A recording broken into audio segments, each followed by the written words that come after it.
So now, in this session, we will talk about spermatogenesis.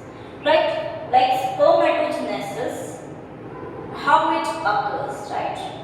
So firstly, we will say that spermatogenesis process is divided into two parts. We can say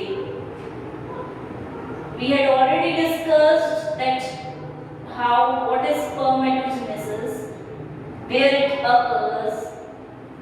Already we have discussed all these criteria, right? Now, spermatogenesis is divided into two parts.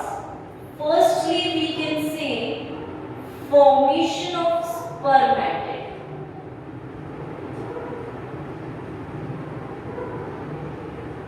Right? And secondly is spermiogenesis. So, in this way, two processes occurs in this. Alright, when we talk about the total spermatogenesis process, we can see how it occurs, right? So these are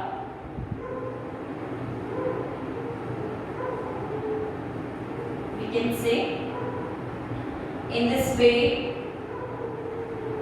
development occurs.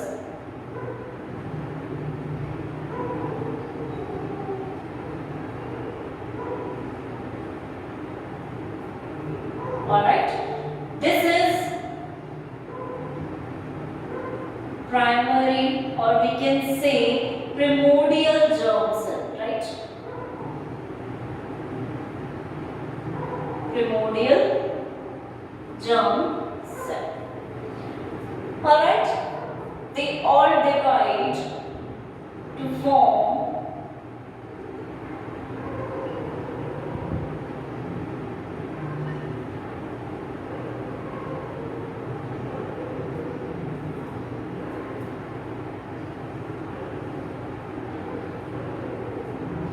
next.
Right, process is just like this.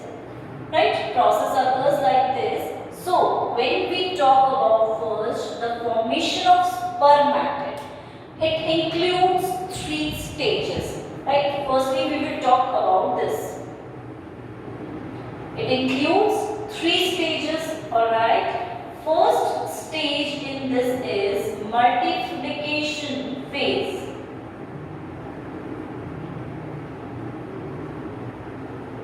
That means here the layer is present, or we can say in the testes there are seminiferous tubules present, right? Tubule-like structures are present which has a layer tunica propria, and under that layer germinal epithelium was present. So germinal epithelium layer contains germ cells, right? and those germ cells form primordial germ cell, right? These primordial germ cells multiply in themselves, undergoes multiplication phase and multiply in themselves and forms number of spermatogonia. So we can say multiplication phase is a kind of mitosis phase where mitosis process is taking place and the ploidy is diploid, right? So what happens in multiplication phase is that number of, we can say, spermatogonia are formed, right? These spermatogonia are diploid, mitosis occurs in this and they have a large number. Okay, in this diagram we are just seeing some number of divisions, some number of mitotic divisions, but there are huge number of mitotic divisions. And these spermatogonia are large in numbers, right? So, ploidy is maintained, both are diploid and mitosis process occurs here. So, there is no reduction division, there is just an equational division, that means number is maintained. Equation just means that only. So, equation division occurs and here the number of chromosome sites is just maintained. Right? Now, when we talk about the second phase of formation of spermatid is, we can say, growth phase. Right? So, till now it was multiplication phase, which was the first phase. Right? Now, second phase is growth phase.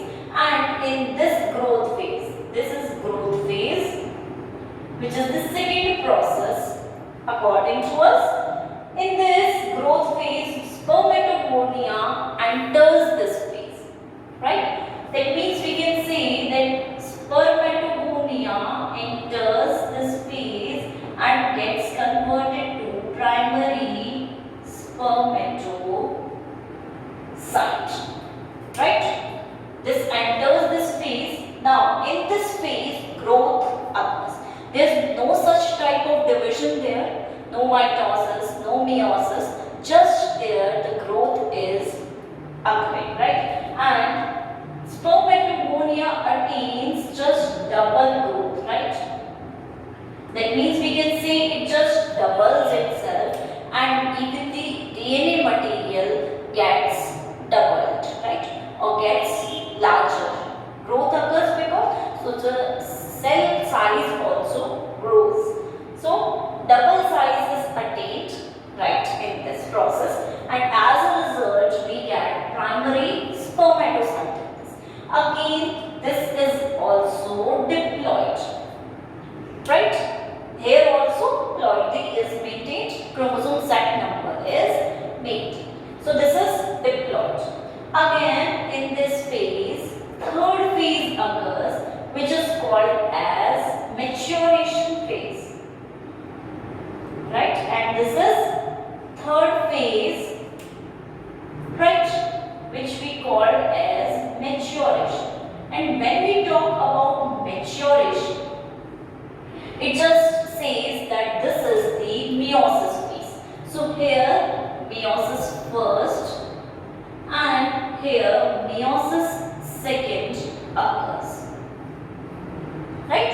Maturation phase is divided into two phases, meiosis first, or we can say primary maturation phase and secondary maturation phase, that is meiosis second. So we can say here that this is primary maturation phase and this is secondary maturation phase, meiosis first and meiosis second.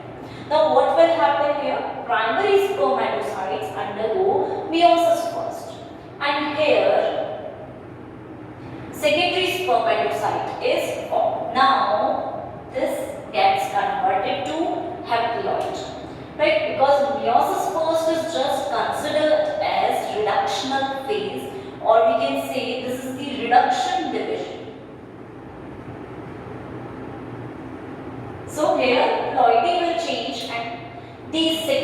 spermatocytes formed are now haploid.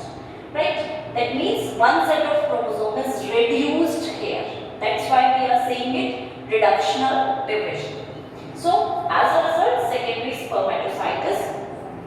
Now, what happens in meiosis first is that there is Pectine stage, right? We can say that there is prophase first stage, which is very much large.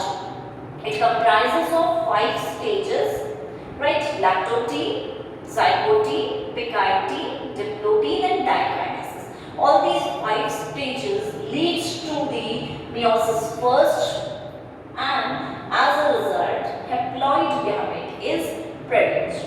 Then, after secondary spermatocyte is formed, it undergoes meiosis second, which we can say is a equational kind of division, or just like mitosis. So as a result, from this spermatid is formed, and this is again haploid in nature because it maintains the ploidy.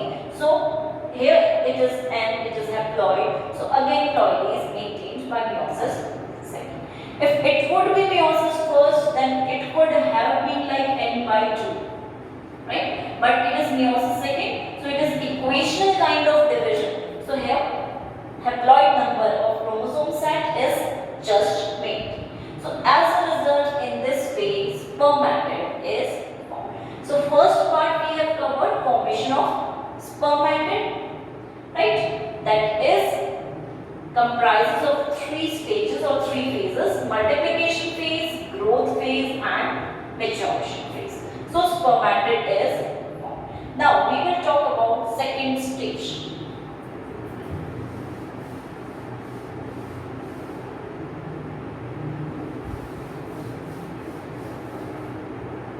Right?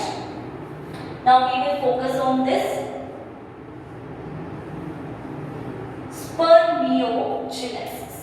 Now, after the spermatid formation, spermatid undergoes, we can say, differentiation, right? And this process is known as spermiogenesis, right? That means spermatids undergoes this process of differentiation. So we can say it is a process of differentiation. So as a result, mature sperms are formed, and even these spermatozoa sperms are haploid in nature. That means they are just undergoing a differentiation process, which is known as spermiogenesis. Because till now spermatid is formed, but it is not the mature form of the male gamete, right? So when sperms are formed, they are the mature form, we can say, or we can say they now become viable, right? That means they have the capacity for reproduction now. Okay? They can fertilize the egg, they have power of fertilization now, because now they have become the mature type. Now, spermatogenesis is, we can say, divided into 2 types: formation of spermatid and spermiogenesis. Spermiogenesis is just a differentiation process, and it is also known as spermatogenesis. Right? So, question can be asked in any form whether what is spermiogenesis or whether what is spermatogenesis. Right? So, both are the same things. Now, during the differentiation process, 3 steps occur in this. Right? So, during this differentiation process, firstly we will talk about the formation of head occurs in this. Secondly, we will talk about the formation of axial filament, and thirdly, we will talk about the formation of mitochondria. Right? So, differentiation occurs in 3 steps. Formation of head region or head second part is divided into two parts. That means firstly differentiation of nucleus occurs and secondly chromosome formation occurs. So in this way we will study differentiation process in three parts. Now we see that after differentiation only sperm attains its pair, right? So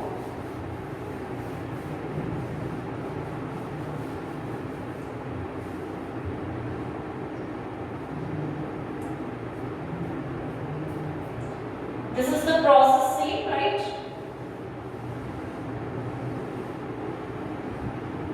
We will talk about these processes. So, spermiogenesis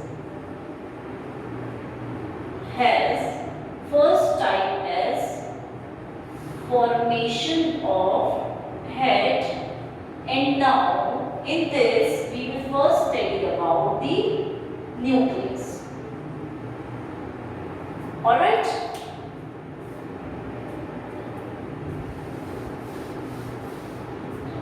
So, what changes occur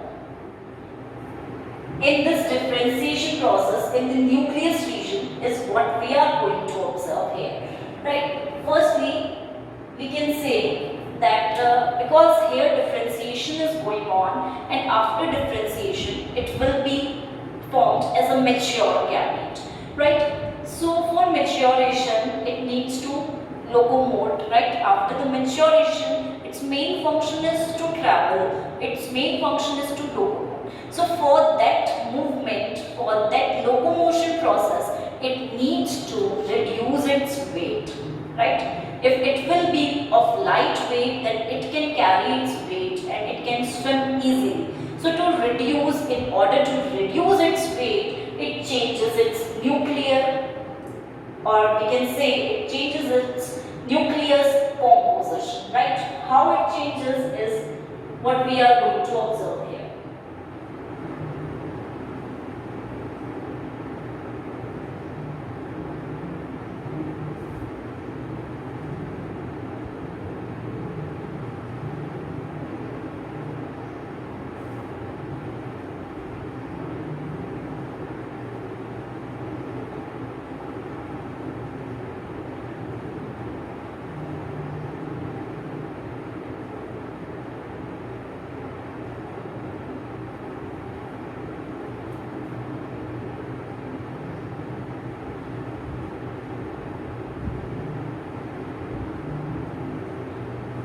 All these changes provide it lightweight and provide it the ease for which it can locomate, or we can say it can locomote, right? It can move. So first change occurs is from its nuclear sap it removes water, or we can say loss of water occurs from there. So as a result that nucleus shrinks, right? And if nucleus will shrink and water will be removed out, then the chromosomes which are present there, they get collected at some place and form a lobe-like structures, right? Means they will come in contact with each other, they will just join each other and they will lie adjacent to each other. So we can say that contraction occurs and the chromosomes which we say will come together, right? At one place they will come. Because shrinking occurs, so as a result of shrinking, chromosomes come together, right? So extra material is removed. Secondly, other substances, or we can say unwanted materials, are also removed to reduce weight, right? Like RNA, proteins, histone proteins, which are just not needed, not necessary, they will also be removed outside, right? And thirdly, it changes its shape, because firstly it was round in structure and now it becomes, or it changes its shapes to ovoid structure or oval-like structure, so that it can easily swim, right? So these three changes occurs as a result of which occurring or differentiation processes taking place. So in nucleus these type of changes occurs. Secondly, we can say in ecrosome part what changes occurs, or we can say how ecrosome is formed, yeah, formation of ecrosome. So firstly, nucleus changes have taken place. So now here we will see about ecrosome.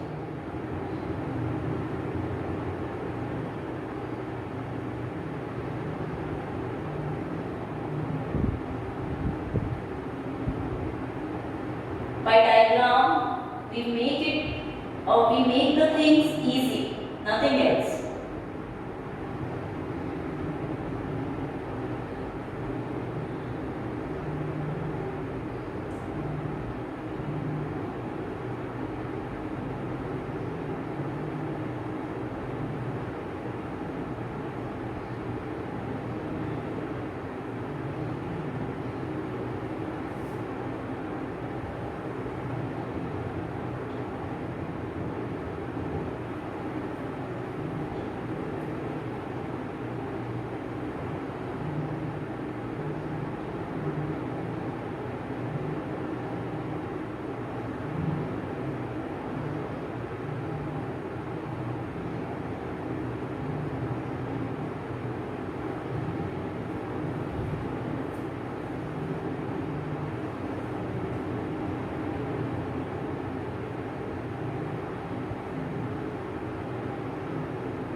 So in this way, ecrosome is formed, right?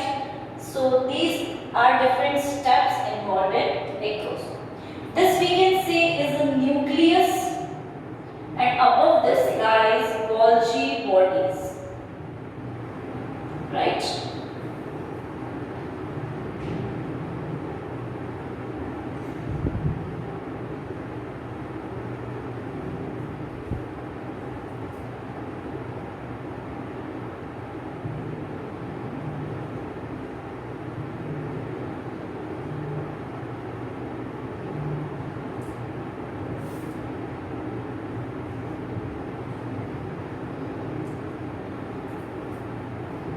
Alright, we have seen this process in the 6 steps. Firstly, what happens? Diagram shows itself, right? Here, above the nucleus part, Golgi bodies are present in groups, right? Here, after this, one of the Golgi body becomes greater in size, or we can say larger in size, attains large size, and in that proacrosomal granule is present. That means which will be going to form acrosome region in future, right? So here in one Golgi body it attains size and proacrosomal granule is present and develops here, right? Or we can say 4 to 5 Golgi bodies just combine together to form a proacrosomal body, or we can say proacrosomal vesicle, right? This is a kind of vesicle which is formed which contains the granule, right? So either one Golgi body differentiates to form vesicle, or 2 to 3 or 4 to 5 Golgi bodies combine together to form vesicle, and in that region proacrosomal granule continues to grow.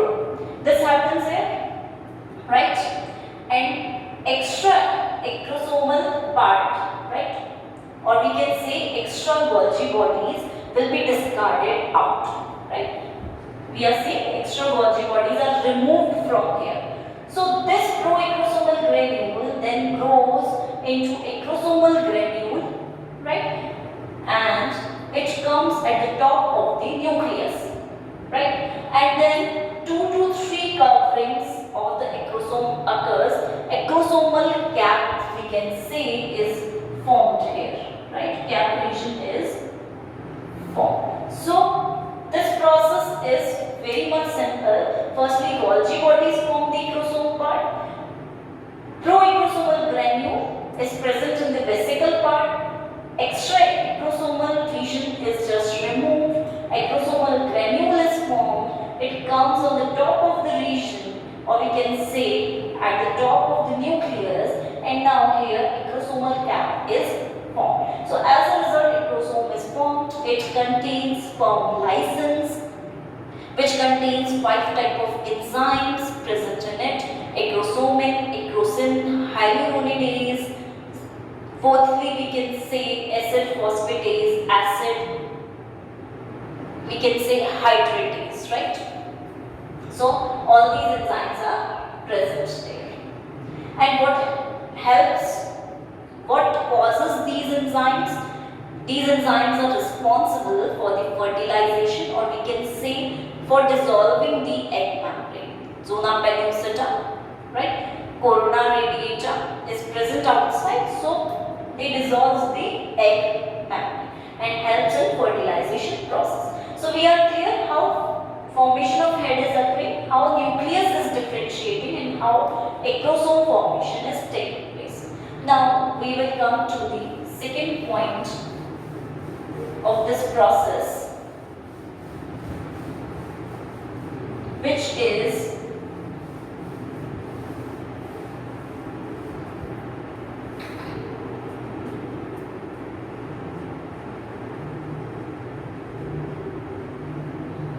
formation of axial filament. Right, that means how axial filament is forming, right? So we have seen depression like area, which we have called perforatium, right? In that one centriole, that is the proximal centriole, get depressed. So we can say at start 2 centrioles were present. Both the centrioles are present 90 degree to each other, and one of the proximal centriole gets depressed in the depression called perforatium, right? Just below this proximal centriole is present a distal centriole. This centriole contains the basal granule, and this helps in the formation of the axial filament, right? Axial filament is formed by this only, and this axial filament is present wholly in the middle piece as well as in the tail region. It gives the support to the structure, right? So that is formed by distal centriole part. And when we talk about this depression region, so it contains actin plus calcium ions, right? So this type of structure or formation of axial filament occurs like this. Thirdly, we will talk about the formation of mitochondrial spiral. So, after the formation of axial filament, mitochondria present in every region just comes to the middle piece region, right? It gets arranged to the middle piece region, right? That means we can say that mitochondria is aggregating, right? Or coming into groups in the middle piece part only. From the nucleus, it is removed, from the head region it is removed, from the tail region it is removed, and just aggregating into the middle piece part, and by aggregating it is forming a spiral like or helical-like structure just around the axial filament. Like suppose this is axial filament, this type of helical structure is formed there of mitochondria. And in some other animals, this is the mammals region. Some other animals, mitochondria come together and form mitochondrial lobes. Like 2 to 3 lobes of mitochondria are united and forming around the axial filament. So that structure is called as Nebenкern. Right? That is just the arrangement of mitochondria. And when we talk about the Manchin region, right? So here we can talk about the Manchin. The head region, because it is removing everything, discarding everything. So head region discards the cytoplasm. Right? In the same way, tail region also discards the cytoplasm part. So head region is discarding it, tail region is discarding it. So this cytoplasm part, most of the part is discarded, but some part of cytoplasm get arranged outside this Nebenкern arrangement or forms a thin film, or we can say thin covering of cytoplasm around this arrangement. So we call this region as the Manchin. It is just the arrangement of cytoplasm in the middle portion. So in this phase, spermiogenesis or differentiation is occurring, right? Divided into 3 parts. Now, we will talk about the factors affecting spermatogenesis.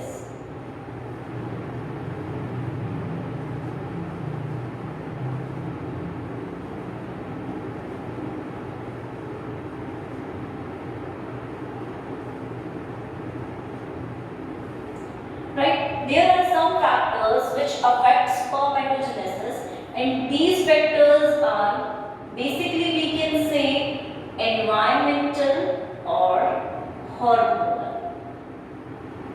Right? These factors can be environmental or they can be hormonal as well. So when we talk about the environmental factors, it just contains, suppose, we can say temperature, light, pH, okay, or we can say nutrition. So all these factors are responsible for this.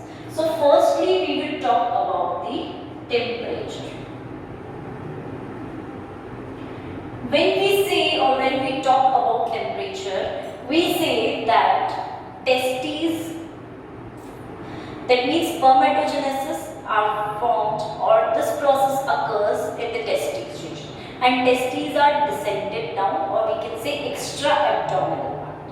So we say why they are descended, because they need low temperature for spermatogenesis process. So in humans at least we can say that testes are extra abdominal. That means they have 4 degrees Celsius less temperature than the body temperature, and at this 4 degrees Celsius less temperature, spermatogenesis process occurs very probably or very clearly, right?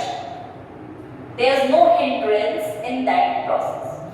But when we see or when we observe that in humans only the testes are not extra abdominal, or due to some reason, they are not able to descend down, they remain in the abdomen part. There, if they are abdominal, then no spermatogenesis occurs. That means in humans it is very much clear that temperature can regulate things. But we observe in certain animals like elephants or seals that testes are just abdominal part, or they are present in the abdomen region. Their spermatogenesis occurs very properly, right? Spermatogenesis is occurring there. So So some scientists get confused whether temperature plays important role or not, but in humans they have found out that temperature regulates process of spermatogenesis, right? So it is affecting that. Second factor we can take into account is nutrition, right?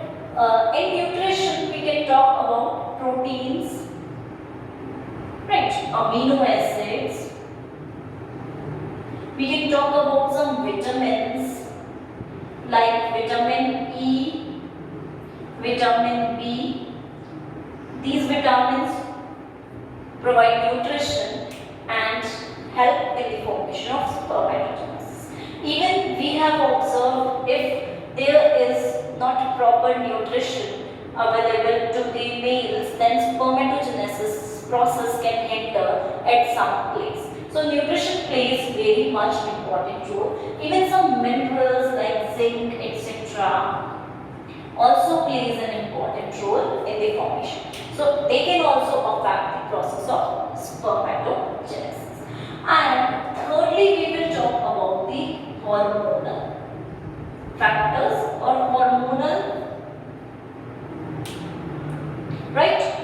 That means here we have already studied that FSH, follicle stimulating hormone, stimulates, firstly it is secreted from anterior pituitary part and it stimulates the follicles and forms the or help in the formation of the sperms, right? Again, secondly we talk about ICSH and LH. Both these hormones are secreted from anterior pituitary region and ICSH is interstitial cell stimulating hormone. LH is luteinizing hormone and both these hormones helps in the secretion of testosterone or we can say androgens, right? So they are regulating the hormones present there. So in this way, these are the factors which affect spermatogenesis. Now we can see there are three abnormal conditions present in spermatogenesis. First abnormal condition we can talk about is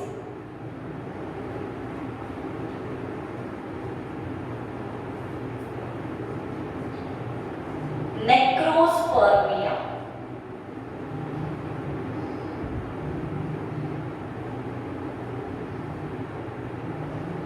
Azoospermia.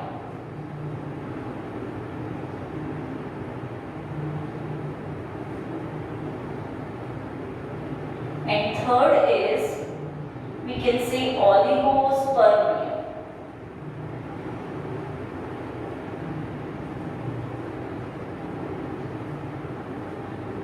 So these are abnormal conditions related to the process of spermatogenesis. If necrospermia condition is there, that means the sperms are non-motile in nature and they cannot fertilize the ovum. Because if they are non-motile, they cannot move, they cannot perform their locomotion, and as a result, they cannot help in fertilization, right? So this is the condition where the sperms are non-motile, they cannot move, right? Second condition is azoospermia, in which there is total absence of sperms in the semen. That means sperms are totally absent. There is no presence of sperm in semen region, or we can say semen does not contain any sperms.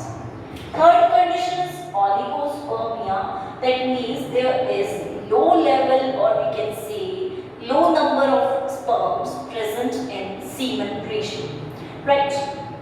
So less number of sperms are present. All these conditions are the abnormal conditions, and any factor can be responsible beside them, any hormonal, environmental factor, or even we can say temperature, light, pH, outer environment, pollution.